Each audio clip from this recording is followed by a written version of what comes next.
بحریہ ٹاؤن کے انویسٹرز چاہے وہ پاکستانی ہوں یا اوورسیز انویسٹرز وہ ایک ایسے پروجیکٹ میں اپنا پیسہ لگا رہے ہیں جس پروجیکٹ کا قانونی بنیاد بہت ہی کمزور. بحریہ ٹاؤن نے صرف سندھ گورنمنٹ سے ایگریمنٹ کیے تھے اس پروجیکٹ کے حوالے. سپریم کورٹ نے ان ایگریمنٹس کو کالعدم قرار دے دیا. بحریہ ٹاؤن نے جو کچھ بنایا جو ریگولیٹری باڈیز تھے جیسے سندھ بلڈنگ کنٹرول اتھارٹی تھا اس سے کسی قسم کی کوئی اجازت نامہ حاصل نہیں کیا. باوجود اس کے کہ بحریہ ٹاؤن کراچی اور سندھ گورنمنٹ کے درمیان ایگریمنٹس موجود تھے کے باوجود بحریہ ٹاؤن کراچی لیگل گراؤنڈ پہ ایگزسٹ نہیں کر رہا. بہرحال مارچ 2019 کو سپریم کورٹ آف پاکستان بحریہ ٹاؤن کا جو آفر تھا 460 ارب روپے تاکہ زمین کی ملکیت کے حوالے سے ایشوز تھے ان کو سیٹل کیا. اور یہ 460 ارب روپے بحریہ ٹاؤن کا جو سپر ہائی وے پروجیکٹ ہے جو کہ تقریباً 16,896 ایکڑ زمین پر محیط ہے, صرف اس پروجیکٹ کے حوالے سے سپریم کورٹ آف پاکستان بحریہ ٹاؤن کا آفر ایکسپٹ کیا. بحریہ ٹاؤن نے جو آفر کی سپریم کورٹ آف پاکستان کو تاکہ سپریم کورٹ آف پاکستان ان زمینوں کا ٹائٹل بحریہ ٹاؤن کے حوالے کرے تو اس کی ٹرمز اینڈ کنڈیشنز کے مطابق 25 بلین روپیز سبمٹ کرنا تھا ایز اے ڈاؤن پیمنٹ اور پھر ہر مہینے تقریباً 2.5 بلین روپیز جمع کرانے تھے 4 سال تک, اور باقی جو اماؤنٹ بنتے تھے اگلے 3 سالوں میں جمع کرنے تھے. لیکن نومبر 2023 تک بحریہ ٹاؤن نے صرف 60.72 بلین روپیز جمع کرائے 460 بلین روپیز میں سے, جن میں سے 24.26 بلین روپیز صرف بحریہ ٹاؤن نے پے کی. پیمنٹ نہ ملنے کی وجہ سے نیب نے جون 2025 میں بحریہ ٹاؤن کراچی کے 457 پراپرٹیز کو فریز کیا. سپریم کورٹ آف پاکستان نے اگست 2025 میں یعنی رواں سال نیب کو بحریہ ٹاؤن کے ایسٹس کو سیل کر کے جو اماؤنٹ بنتے ہیں 460 بلین روپیز اس کو ریکور کرنے کے لیے نیب کو بحریہ ٹاؤن کے ایسٹ سیل کرنے کا اشارہ دیا. بحریہ ٹاؤن کے انویسٹرز چاہے وہ پاکستانی ہوں یا اوورسیز انویسٹرز وہ ایک ایسے پروجیکٹ میں اپنا پیسہ لگا رہے ہیں جس پروجیکٹ کا قانونی بنیاد بہت ہی کمزور. بحریہ ٹاؤن نے صرف سندھ گورنمنٹ سے ایگریمنٹ کیے تھے اس پروجیکٹ کے حوالے. سپریم کورٹ نے ان ایگریمنٹس کو کالعدم قرار دیا.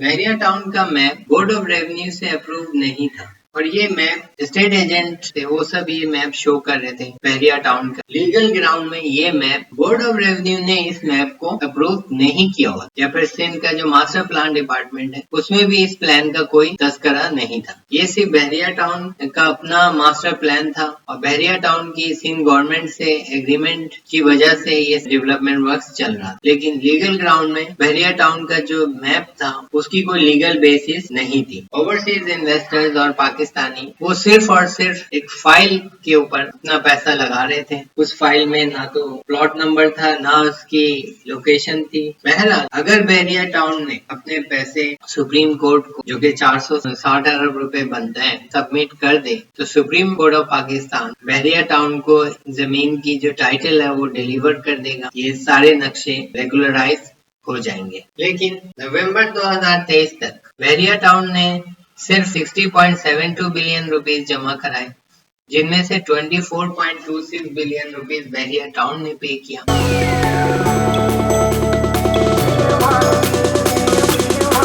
بحریہ ٹاؤن کے جو اوورسیز انویسٹرز وہ پیسہ دے رہے تھے انٹرنیشنلی جبکہ ان کو پراپرٹی مل رہی تھی پاکستان میں.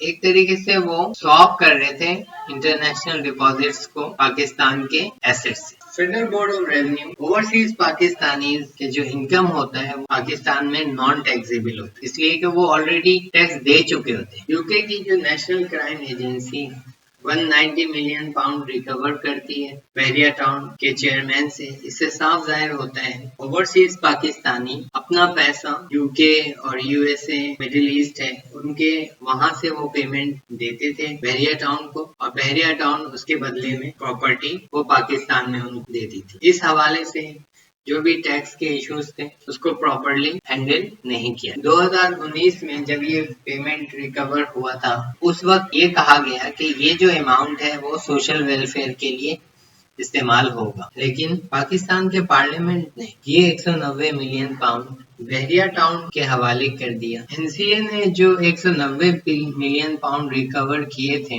بحریہ ٹاؤن کے چیئرمین اور اس کی فیملی سے، یہ وہ پیسہ تھا جو کہ بحریہ ٹاؤن کی پراپرٹیز کو سیل کر کے حاصل کیا گیا تھا۔ اس لیے جب یہ پیسہ پاکستان کو ٹرانسفر کیا گیا تو پاکستان کے پارلیمنٹ نے اس پیسے کو جو کہ بحریہ ٹاؤن کو پے کرنا تھا سپریم کورٹ کو، یہ وہ پیسہ سپریم کورٹ کے اکاؤنٹ میں ٹرانسفر کیا گیا تاکہ بحریہ ٹاؤن کو جو پیسے دینے تھے وہ دے سکے۔ نومبر 2023 تک سپریم کورٹ کو بمشکل 60.72 بلین روپیز ملے، جن میں سے بحریہ ٹاؤن نے صرف 24.26 بلین روپیز پے کی۔ بحریہ ٹاؤن باقی اماؤنٹ پے نہیں کر پایا، یعنی کہ بحریہ ٹاؤن کے انویسٹرز کو ایک طریقے سے جو ڈپازٹس تھے انٹرنیشنل ڈپازٹس، اس کو بحریہ ٹاؤن کے پراپرٹیز سے سواپ کر رہے تھے، اور یہ جو سیلز ٹرانزیکشنز تھے یہ پراپرلی پاکستان کا جو ادارہ ہے فیڈرل بورڈ آف ریونیو اس کو ہینڈل نہیں کیا۔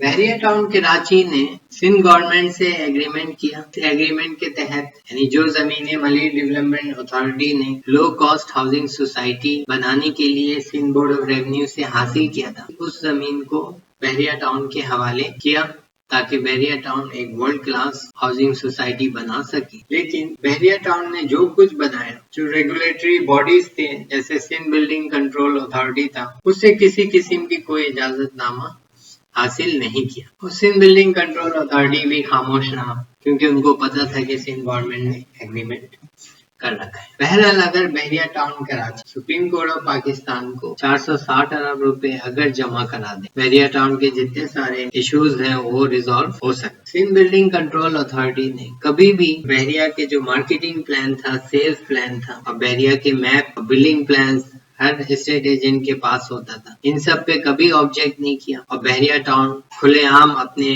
ریئل اسٹیٹ ایسیٹس تھے ان کی مارکیٹنگ کرتا رہا۔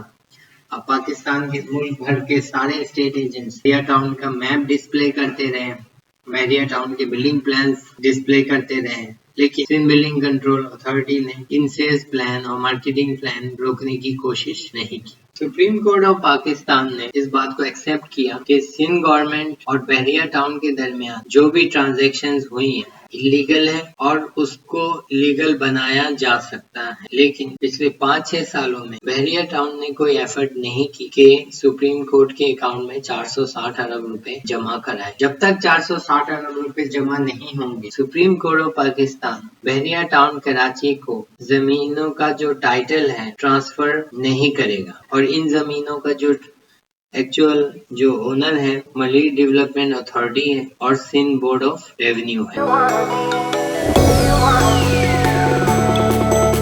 بحریہ ٹاؤن کے انویسٹر جو بحریہ ٹاؤن پہ ٹرسٹ کر رہے تھے، ان کو لگتا تھا کہ بحریہ ٹاؤن کراچی ہر قسم کے جو پرابلمز تھے کو سالو کر لے گا، لیکن ایسا نہیں ہوا۔ سپریم کورٹ آف پاکستان بحریہ ٹاؤن کراچی اور سندھ گورنمنٹ کے درمیان ٹرانزیکشن تھا، جو بھی ایگریمنٹ تھا اس کو کالا دم قرار دے دیا۔ اسی طرح بحریہ ٹاؤن یعنی کہ بحریہ ٹاؤن کے جو انویسٹرز تھے انہوں نے ریگولیٹری رسک کو صحیح سے اسیس نہیں کی۔ پچھلے 5-6 سالوں میں اگر انفلیشن کو ایڈجسٹ کریں ان اماؤنٹ میں تو یہ اماؤنٹ بہت زیادہ بنتا ہے، جو کہ یقیناً بحریہ ٹاؤن نہیں پے کر پائے، اور اس طرح سے بحریہ ٹاؤن کے ڈیفالٹ ہونے کے جو رسک ہے وہ بڑھتا جائے گا۔ Thank you for watching.